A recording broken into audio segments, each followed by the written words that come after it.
Good morning, welcome back to my channel. It's May the 11th and it's about 20 to 10. Right, I'm going to kick off as normal with what's for the basket. Got a bit of inspiration lately from Leanne, who is putting things in the basket that aren't just food. And I think, well yeah, if I won the basket, I would like to receive things that weren't just food. So this week for the basket I have got hand cream, which is from Lidl. But it's a dupe for L'Occitane, and I've used L'Occitane quite a lot over the years. I was always impressed because it had Braille on the boxes. I don't know why that impressed me. Can't always read the Braille, but yeah. So this is £2.50 in Lidl, and I've got one for each of the baskets of the 2 meetings I'm going to this week. My word of affirmation for this week is 12, TWELVE, which is worth £8 for the Children's Toy Appeal. And I'll explain why the word is 12. Yesterday, Joe and I went into the city and I wanted to buy a pair of shoes. Now, it's not that I haven't got plenty of shoes, but I wanted to buy a pair of comfy trainers because usually I wear barefoot shoes. And just lately I am working my way through too many pairs because I've been walking too much. And the barefoot shoes that I buy are hard to get hold of now because they don't make them anymore. So you might find the odd pair, like we found a pair on Amazon the other day in the Dragonfly, which is the ones I like, but they now want £153 for them. I ordered one pair and I thought, no, I'm going to go into town and I'm going to have a look what's available, because lots of my friends say Skechers are good and Foot Locker's good, etc, etc. So we went into town and I must have unlaced my shoes and taken them off 12 times. Did I come home with any trainers? Nope. But the first shop we went into, something happened to me that hasn't happened to me since I was a teenager. And I think you might need to be blind or disabled to get this. I think Shell will get it, maybe Rachel will get it. But we went into Skechers, very nice lady offered us help, which was good. And I picked a pair of trainers that I liked the feel of. But she was, I mean, the word's not patronising. She just didn't know how to react to a blind person. Now, I'm not saying that's a bad thing because thankfully there aren't that many blind people around these days. But the reaction of people quite often who don't know how to interact with a blind person is to treat you like you've got leprosy. And I don't like that. I'm a very sociable, easygoing, easy to talk to person. Now this lady was just talking to Joe about me. So when I look, pick these trainers or whatever, she goes, she gets them, she comes back, she starts explaining to Joe, oh, I didn't have the colour that she wanted, but I bought this colour. And Joe said, well, they're not for me, they're for my mum, tell her.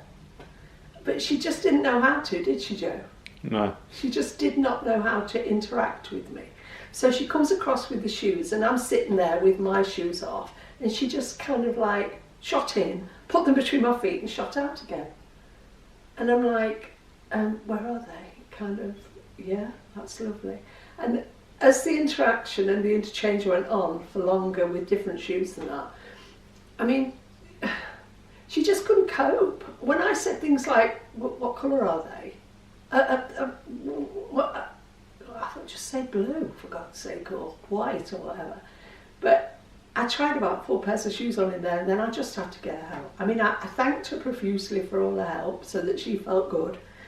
But I came out, and I'm like muttering to Joe, does she take sugar? And he's like looking at me, gone out, didn't get it. I said, it reminds me of years ago, there used to be a programme called Does He Take Sugar or Does She Take Sugar? Because quite often when people don't know how to interact with you as a blind person, they'll talk to whoever you're with. Like if we go into a shop now, sometimes they pass the change to Joe, even though I've paid them, things like that. People just, they don't know how to, they just can't cope. And so I'm saying this to Joan and coming out the thing, and I said, I'll explain when we get outside. And I said, it's like if you went into a cafe and you ordered a cup of coffee or a cup of tea, they're not going to say to me, do you take sugar? They're going to say to you, does she take sugar? And that's just what it felt like. I thought, I wouldn't buy a pair of shoes in here even if they did bloody fit me. I just felt so blind. It's stupid, isn't it? I'm not conscious about being blind on a daily basis. I forget. I just get on with my life. But she made me feel blind and useless.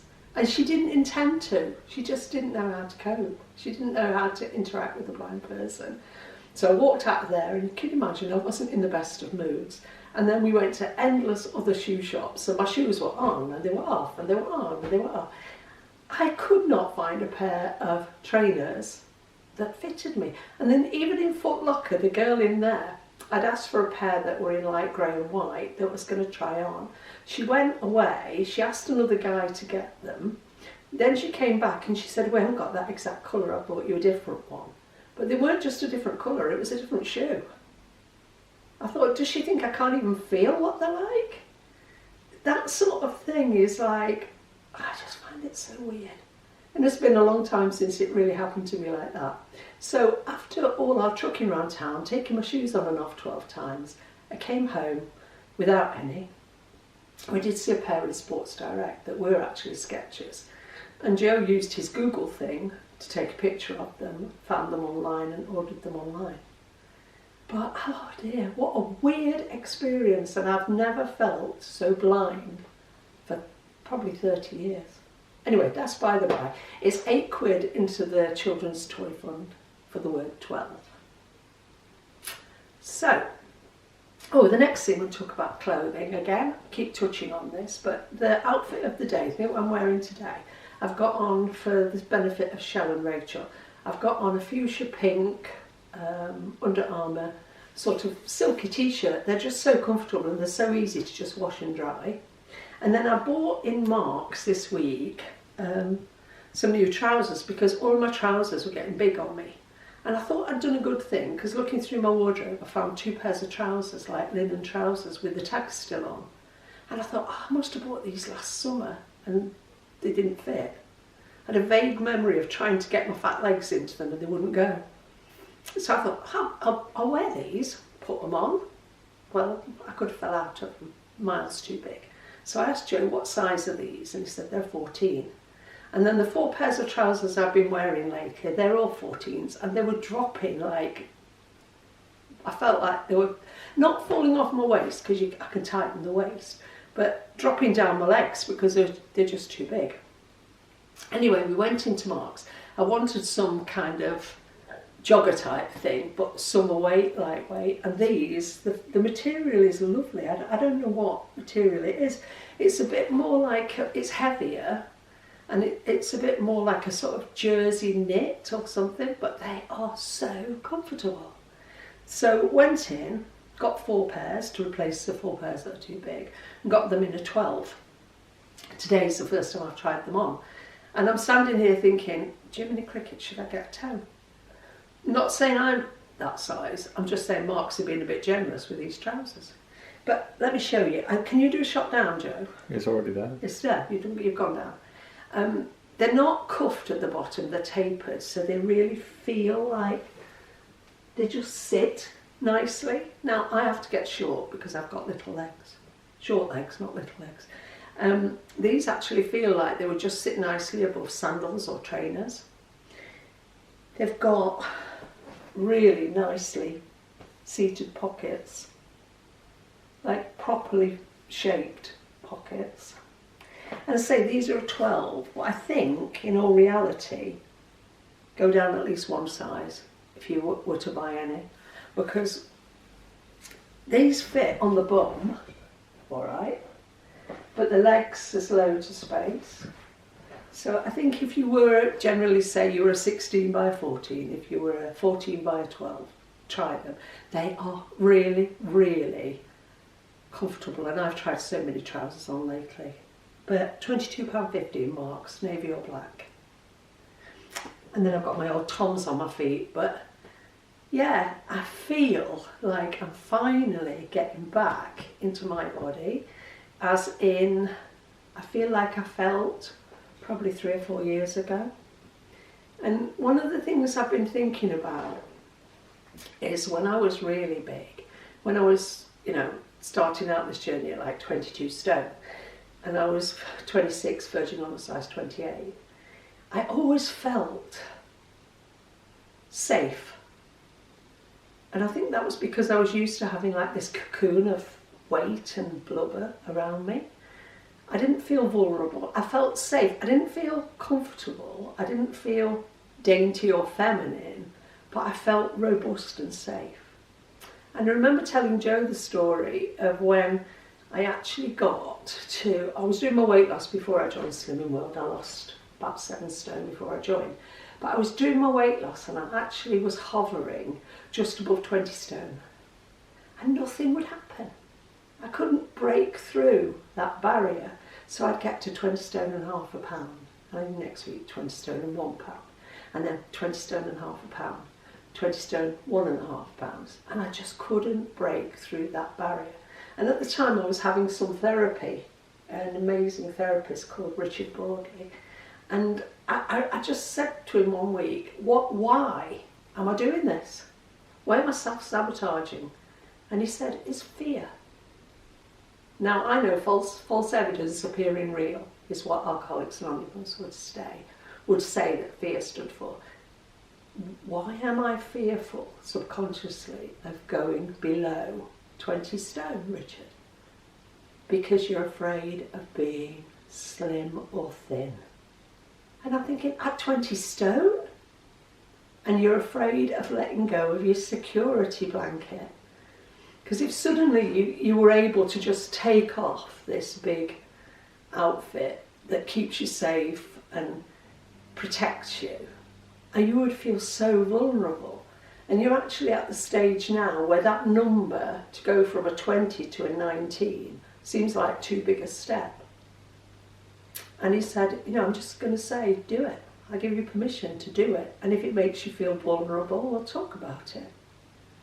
The next week I lost about 5 pounds, and it was like, whew, such a relief to go that chunk below that 20 and let it go. And I expected it would keep happening to me at every stone. It didn't. It did happen again when I was about probably 15 stone.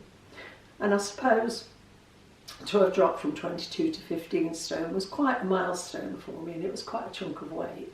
That's when I actually talked again to my counsellor, and we decided that maybe I couldn't do it on my own anymore. I needed a tribe. I needed to be working alongside other people who were bigger than me and smaller than me, so that I could get to know it was safe for me to be the size of the people who weigh less than me.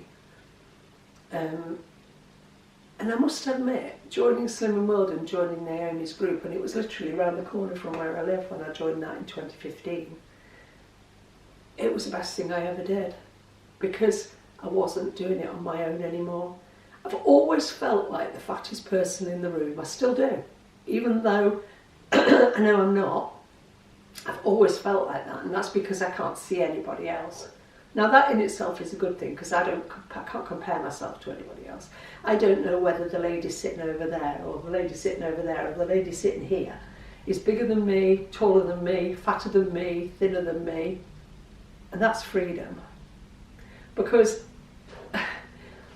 I don't judge someone. I mean, there's loads of Target members in my group, but I don't think, she's going to be 9 stone, she's going to be whatever, because people set their own target. You can set your target at 14 stone if that's what you want. You can set your target wherever you want.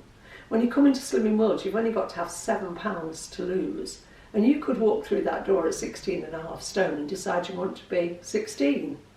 It's your choice. Nobody is going to say, well, hang on a minute, Jane, you're 5'2", you should be 7 stone 10, which is what the doctor's chart says. It's a freedom in Slimming World to be you, and to be where you feel safe, and to be where you feel like you're in the right body. So don't let anybody else tell you where your target should be. Don't even let them be concerned with that, because it's nobody's business but your own. And let's face it, even if I was to set my target, I mean mine's at 9 stone on the thing, but that's only because I don't really intend to ever get there. I don't want people saying to me, "You're £3 off target." That puts pressure on me. But nobody, even when you hit target at Slimming World, nobody knows what you weigh except you and the woman on the scales, and she's not going to tell anybody. That's the beauty of it, because you know, we may well get the bell ring this week because somebody in our group is very close to target, but nobody's going to know what her target is, and she's not going to have it stamped on her backside, is she? So that's another thing about Slimming World where I find I feel safe and I feel not judged. So that was my experience of buying clothes this week and buying shoes this week. Right, so let's talk about my experience of the plan and group this week. I went to group on Tuesday, which is my weigh-in day. And that suits me because I'm never going to blow it over the weekend, knowing I've only got Monday to recover. And I don't ever want to walk into group thinking, oh my God, what if I don't get lost? I don't want to feel like that. So I eat every week with the intention of losing ½ pound. Anything more than that is an absolute bonus. Now, you know, last week I lost £2. Fluke, I thought. But good, it was okay. Put me in a decent place. Put me at 11 stone 9.5. That's all right. I was aiming for the 11 stone 11, but I slipped below that. That's great.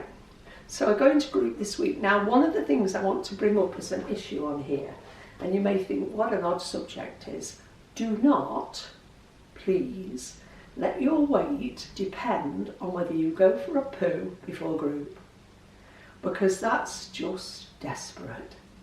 I hear so many people, I've heard it said in group, I've heard it said on videos, oh, I haven't had a poo. How much do we really think a poo weighs? Poo, is that the right word? Bowel movement. How much do we really think an average bowel movement weighs? I'm not going to volunteer to weigh one for you, but I would imagine it's in grams. We're not talking about 1.5 pounds of the stuff. And if you get to the stage where you're dependent on going to the toilet for a clear out before you go to group, then you're not comfortable with what you've done all week. Work on the week, work on what you're putting in rather than what you're taking out. So, if I'm honest about my weigh-in on Tuesday, I haven't been for a poo since Saturday. So Sunday, Monday, Tuesday. I went to group, a really nice friendly group, paid my dues, went and got on the scales, and I'm not very good at balancing, so you get on these scales, they're not particularly wide. I stand on the scales, I keep my shoes on, and just as it was about to go beep, I went like that. And she said, you've lost £3. So I looked at my consultant who took me to the scales and I said, did you see I nearly fell off? And she went, yeah, you wobbled. So the girl who was weighing me said, you really did wobble, didn't you? And I said, yeah, and I don't believe that weight loss. I don't believe I've lost £3 this week. Can I get weighed again? Now, that wasn't out of desperation, that was just out of, that's not real. I don't lose £3 in a week. I'd lost 2 the week before, which was way more than I usually lose. And my first week back at group, after gaining 5+ stone, I lost £1.5 pounds. That's my kind of weight loss. I don't lose big. I lose consistently, but I don't lose big. So took the card out, put the card back in, well, I got off the scales, got back on again, beep, £3 off. I was astounded. But I was so glad I weighed the second time, because otherwise I might have been fretting all this week about what's my result going to be on Tuesday. I hadn't been for a poo for 3 days. Do you think that's what it is? Don't be desperate. Be consistent. I love this lifestyle. I love this way of eating. I love the food I have the freedom to choose, and I love the boundaries it gives me that says, Jane, don't go there. You do not need a multi-pack of Quavers. You do not, I don't even like things like that these days, but you do not need comfort from food. If you want to treat yourself or you want to comfort yourself, you know, if I want to treat myself, I can go to the hairdressers, get my hair cut. I can go and buy some new trousers. I can go in Sports Direct, buy a new top. It's not all about spending money, as it is not all about consuming food. But there's always ways. If I want to treat myself, I can say to Joe, let's go for a walk down by the river and describe what the swans are doing to me. Beautiful. We go a walk on the canal and we see the Chinese mandarin ducks. And they're lovely, aren't they, Joe? Mm. That's a treat. Not everybody can do that because not everybody lives near a big river and a good canal. But we can go for a walk by the canal, we can walk down to Sainsbury's and we can see beautiful narrowboats that people actually live in. All that, to me, there's more pleasure in doing that than there is sitting in my own house, usually behind closed curtains, stuffing my face with crap, which I did for many, many years. So I am well experienced at that. But what I'm saying is I'm finding more and more freedom in this plan. It's not restricted. Yeah, I do hear people say, oh, it's so restricted, I can only eat salad. Carry on. Carry on till you fall off the wagon and then go away, come back when you're ready. Not everybody's ready for it, but a lot of us are. And we're at the start of summer, it's a good time to get on with it. We're forecast 24 degrees today, and in a few minutes we'll be out there. Joe's just offered to take me to Levi because I want a particular bag. And I'm saying, no, I can't walk all that way today. It's a good 5-mile round walk. Why can't I? Get your shoes on and go bloody walk, you lazy woman. Now last week when I lost the £3, that's another point that's just come to mind. I remember going into group and because I'd been poorly all that week, I had literally been out walking with Joe once. And I don't think I'd done more than 5,000 steps. And that was my one walk of the week. Now people will say to me at times in DMs and such like, it's not all about the food, it's about food and exercise. Well, I beg to differ. I think it's 95% food, 5% exercise. Because I cannot outwalk a bad diet. I cannot walk and burn thousands of calories. Because I'm lighter, because I'm fitter, I probably burn very, very few calories walking, unless we go up some of the big hills he likes. But nobody can, Joe. Nobody can walk thousands of calories off. No. It's not that kind of exercise. But walking is strengthening and it's pleasurable. And even if you've got nobody to walk with, even if you haven't got a lovely little dog to walk like Doris has, you can go out there in a safe environment, if you've got one near where you live, and enjoy a walk. I wouldn't say go off to the woods at Sherwood Forest and go walking on your own as a woman. No. But there are plenty of public parks and public places where you can walk very safely if you're a lady on your own. And if you're not up to walking 5 miles to Levi and back, walk 50 yards to the post box and back. That's how I started. When I first started at 22 stone, I live in a cul-de-sac. When I first started at 22 stone, I struggled to walk to the end of our cul-de-sac and back. Now, I reckon on a good day I could do 10 miles. Or just park at the other end of the car park. Oh yeah, this is one of his tricks. We go to Asda in our town, or we go to Aldi, or if we're not out walking and calling on our way back, we'll drive to these places. We'll go to Morrison's early sometimes. Mm. We have a standing joke when we go to Sainsbury's. I say to him, why are we at Sainsbury's and you've parked at Tesco? Now our nearest Tesco from there would probably be 6 miles away in Beeston. And he just laughs because he will not. I've got a disabled badge. We don't use it unless it's absolutely chipping it down with rain or there's a lot of snow on the ground. Joe says, leave those spaces for people who really need them, who can't walk, who can't do that sort of distance. And he parks at the far end of every car park. Sorry, but you're coming up on 25. Okay, gotta go. See you next week. Have a good one. Bye.